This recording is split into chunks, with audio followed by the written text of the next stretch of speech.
औज़ुबिल्लाहिमिनश्शैतानिर्रजीम बिस्मिल्लाहिर्रहमानिर्रहीम। अल्लाह जल्ल शानहू दे नाम दे नाल अल्हम्दुलिल्लाहि रब्बिल आलमीन वल आक़िबतु लिल मुत्तक़ीन अस्सलातु वस्सलामु अला रसूलिहिल करीम। अस्सलामु अलैकुम दोस्तों, डॉक्टर नसीर कालों CNP तो। दोस्तों, अज दा टॉपिक है पाकिस्तान की मुआशी तबाही की वजूहात। दोस्तों, जिस तरह के ਤੁਹਾਨੂੰ शायद मेरे तो ज़्यादा ही पता होगा कि पाकिस्तान एक दौर सीगा दूसरे मुल्कों को मदद करता हुंदा सी, जिस जर्मनी जिहड़ा अज इकनॉमिक टाइगर बनया में उसकी मदद करता रहा, जापान नूं फ्लाइट्स के मुतलक दिंदा रहा, मदद दिंदा रहा, अरब अमारात नूं जहाज़ उड़ाने और एयरलाइन बनाउण च पाकिस्तान ने बड़ी मदद की सी। लेकिन अज यही मुल्क मेरा प्यारा पाकिस्तान इस स्टेज पर पहुँच गया कि इनू इंटरनेशनल बैगर यानी बैन अवी गदागर कहा जाता वे।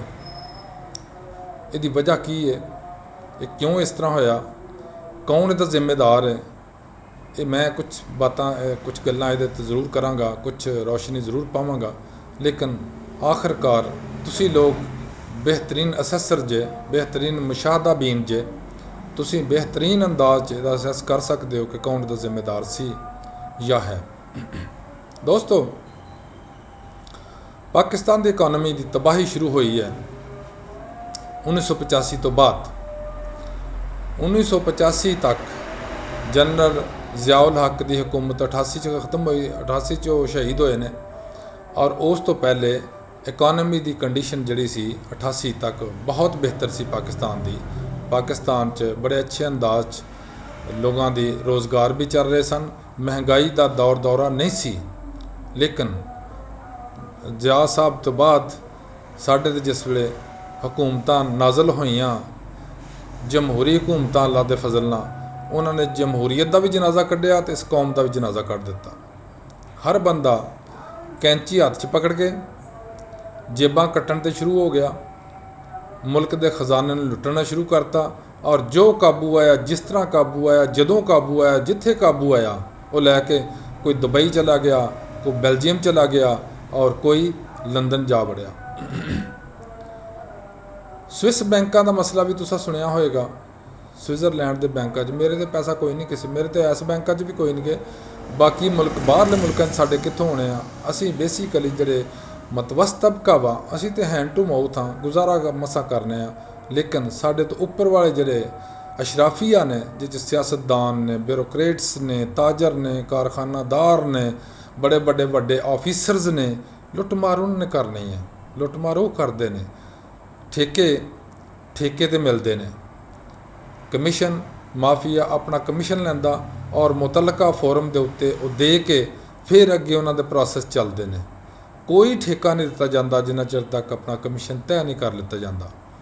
और ये पैसे ब्लैक मनी लॉन्डर भी किए जाते हैं और बतौर ब्लैक मनी उन्होंने सेव भी किया जाता।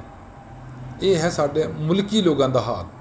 लेकिन इस दे विच गैर मुल्की भी बहुत सारे मुलवस ने, जिन्हें तुहां चंद महीने पहले सुनिया होएगा कि इंडिया के 2 तैयारे कराची एयरपोर्ट पर उतरे।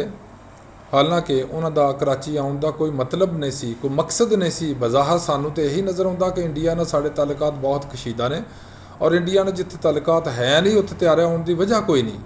लेकिन इस दे बावजूद एक दफ़ा आया सी तैयारा बगैर इजाज़त तो, बगैर वीज़े तो मोदी साहब तशरीफ ले आए जनाब मियाँ मुहम्मद नवाज शरीफ के 89 की शादी उत्ते मुबारकबाद देने वास्ते।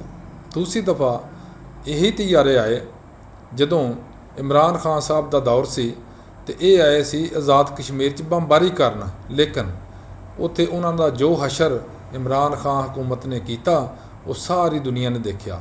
तीसरी दफ़ा ये जहाज़ आए ने जदों इत्थे PDM की हुकूमत सी पाकिस्तान च, और कराची लैंड होए ने तैयारे, और उस शुनीद या क्या है जाता।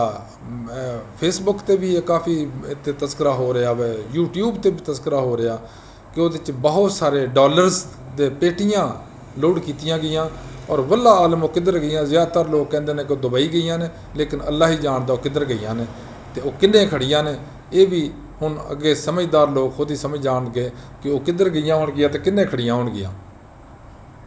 अगले नंबर ते आ जाओ, पाकिस्तान की तबाही च साडे अपने मुल्क वालियां ते कसर नहीं छोड़ी, लेकिन असी जड़े 50 ਲੱਖ तो लाके 1 करोड़ अफगान महाजरीन नूं पाल रहे हैं, उन्होंने हर हुकूमत ने पाबंद करने की कोशिश नहीं की, जिसकी वजह ना वो अपने कैंपों की बजाय पूरे पाकिस्तान च खसूसन खैबर पख्तूनख्वा चो बिल्कुल फैल गए।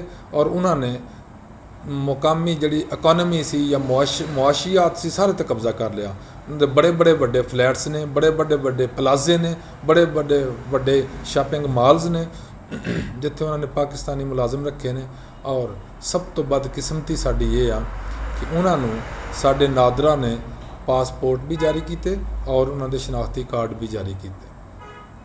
जदों पाकिस्तान के अंदर क्राइसिस शुरू होया, मुआशी क्राइसिस शुरू होए ने, मुआशी डिग्रेडेशन हुई है, मुआशी खलल पैदा होया वे, उहदे च इन्हां अफगान महाजरीन का बहुत बड़ा हत्थ। इन्होंने ये किया कि जिहड़ा अफगान ट्रांजिट ट्रेड आ उहदे विच भी पाकिस्तान का बहुत सारा नुकसान किया। दूसरे नंबर पर इन्होंने इकानमी नूं अपने हत्थ च लै लिया और लेटेस्ट जड़ियाँ इंटैलीजेंस रिपोर्टां ने उहदे मुताबिक मोर दैन 33% यानी कि तीसरा हिस्सा जिहड़ा साडा इकानमी का है पाकिस्तान की, जिहड़े सर्कुलेटिंग साडी करंसी है वो उहदे मालिक ये ने। और जदों ये चाहणगे पाकिस्तान की इकानमी का पट्ठा बिठा के रख देणगे तो वो करदे की ने। वो इतों पिछले दिनों जो डॉलर का बड़ा क्राइसिस आया, डॉलर बड़े नापीद हो गए सन, डॉलर मिल नहीं सी रहे, उदों ये करते सन कि इतों डॉलर खरीदते सन, पाकिस्तानी रुपए इन्हों देंदे सी, इन्हों को जनाब डॉलर खरीदने। उन्होंने जिन्ने भी साड़ियाँ एक्सचेंजर्स सन, मनी एक्सचेंजर सन, उन्होंने को पैसे मुनाफा दे के इन्होंने डॉलर खरीदने और अफगानिस्तान या तो मनी लॉन्डर करते सी तो या फिर समगल करते सी। जिस दिन ये होया कि अफगानिस्तान की इकानमी स्टेबल हो गई, क्योंकि इतने डॉलर बहुत ज़्यादा आ गया, डॉलर की वुकत घट गई। उन्होंने अपनी इकानमी जी अफगानी है, उन्होंने जिस साढ़े रुपया वा उन्होंने अपना अफगानी है, अफगानी की कीमत बहुत बढ़ गई।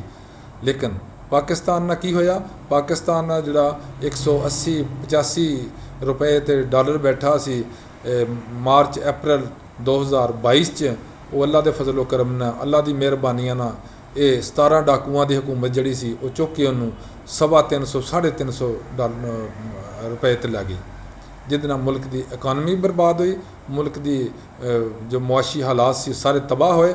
और हर गरीब आदमी जड़ा बड़े क्राइसिस च आ गया, बड़ी मुश्किलात च आ गया, उन्होंने रोटी पूरी नहीं सी हुंदी। तेल चुक के देख लो 150 रुपए लीटर तो हुण 350 रुपए तो उपर सानू 1 लीटर मिल रहा। इस तो इलावा होर की तबाही करनी चाहते हैं ये लोग जिन्हां हुकूमती इकदार च बैठे ने, जिन्हां दे हत्थां च हुकूमत है, उन्होंने कुछ करना चाहिए। शुनीद ये कि साडे चीफ ऑफ आर्मी स्टाफ साहब ने कुछ कोशिश की है कि इस क्राइसिस नूं रोकण वास्ते अफगान जड़े ने उन्हां ते कुछ कंट्रोल किया जाए, उन्होंने कुछ चैक किया जाए और उन्होंने वापस भेजा जाए। देखो किस हद तक कामयाब होंदे ने। अल्लाह ताला साडे ते मेहरबानी फरमाए। अस्सलाम वालेकुम, अल्लाह हाफिज़।